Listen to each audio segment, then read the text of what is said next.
Vous êtes ici sur Histoire et Portrait. Milieu décembre 2024, le Mali sous la gouvernance du président Assimi Goïta réalise un exploit en devenant le premier producteur de lithium d'Afrique de l'Ouest. Ce tournant économique est marqué par la mise en service de la mine de Goulamina, exploitée par Ganfeng Lithium, un titan chinois de l'industrie minière. Ce projet est pour le Mali, membre de la Communauté économique des États de l'Afrique de l'Ouest, CEDEAO, le début d'une nouvelle ère d'opulence. Bien que l'exploitation de lithium soit déjà prometteuse avec des revenus annuels estimés à plus de 100 milliards de francs CFA, les ambitions du Mali pourraient aller bien au-delà.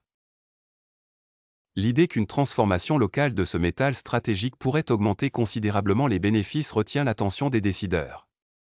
L'exploitation entière de ce potentiel pourrait transformer l'économie malienne, positionnant le pays comme un acteur clé sur le marché mondial du lithium. Actuellement, les gains anticipés pour le Mali proviennent principalement de dividendes issus de sa participation de 30% dans le projet minier, de diverses catégories d'imposition fiscale, ainsi qu'une redevance minière fondée sur la valeur de la production.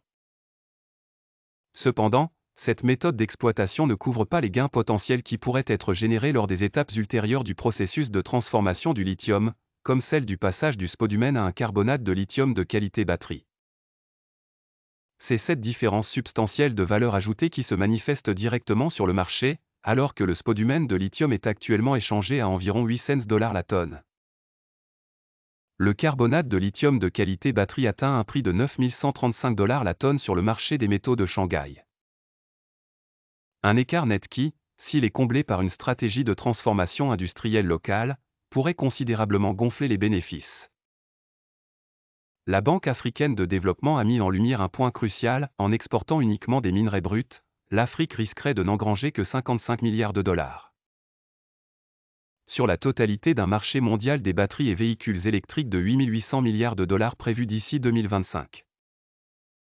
Cette constatation a poussé plusieurs nations africaines riches en métaux critiques, comme le Ghana, la République démocratique du Congo et le Zimbabwe, à déjà esquisser leur stratégie de transformation locale.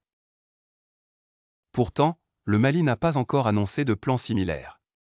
S'il choisit d'adopter cette vision, il devra surmonter plusieurs obstacles importants, tels que l'insuffisance de l'approvisionnement électrique et le besoin en investissement financier pour soutenir de tels projets industriels ambitieux.